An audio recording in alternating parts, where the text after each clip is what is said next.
sooner the better, and all the more welcome. The wound in our regards, which has been partly caused by neglect, will be healed by your presence. Firm friendship is secured by good offices and grows by benefits to greater strength. Richard read the paragraph again and felt his heart leap. It seemed that Diarmid had now set his sights higher than simply recapturing the provincial throne from which he had been exiled 4 years before.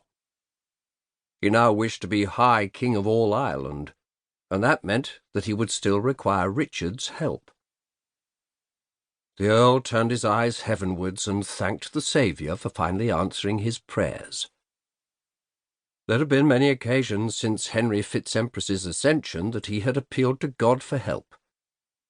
Denied royal patronage as well as the income from his forfeited estates for 16 long years, Richard had quickly found himself deeply in debt. His remaining lands could not provide enough to pay both warriors and the king's taxes, and so, under pressure of his obligations to the distant monarch, he had limited his expenditure on his army. Many militaries had left his service. It had not been long before Welsh raiders had sensed the weakness and targeted his borders, rustling sheep, cattle, and goods whenever they could. Churches and monasteries which looked to him for protection had been attacked. Villages and manors had been mercilessly pillaged. Whole families had been carried off to be sold in the Danish slave markets in Ireland and beyond. All appealed to their lord for help and protection, but he could give none.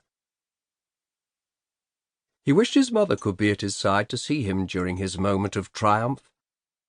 Lady Pembroke had spent every waking moment working towards Richard's return to favour.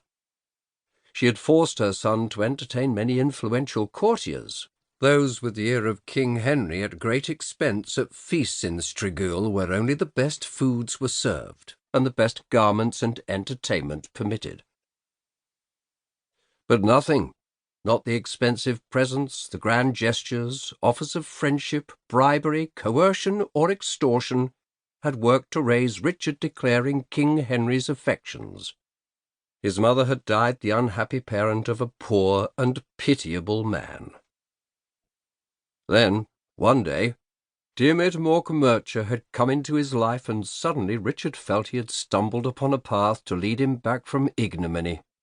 Word had arrived that Sir Harvey de Montmorency, his father's half-brother, was bringing an Irish king to Strigul, with plans for a great adventure, one that promised vast wealth to anyone who helped him to regain his lost throne in the land of Lahan.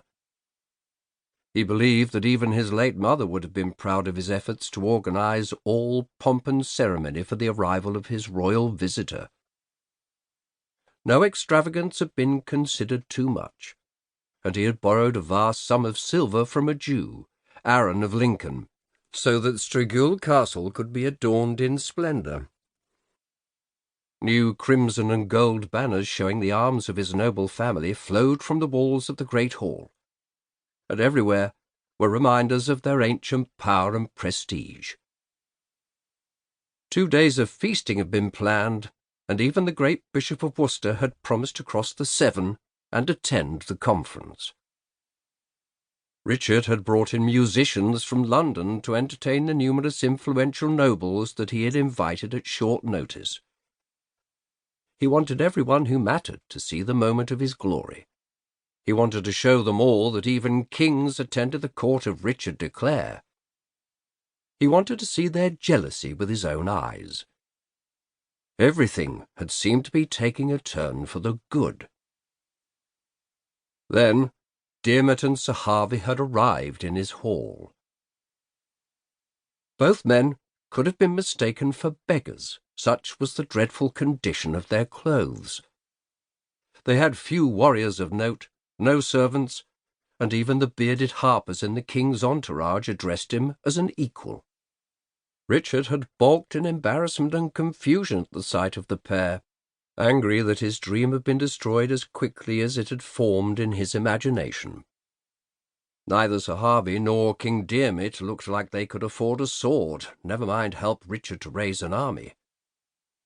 There would be no glory or riches.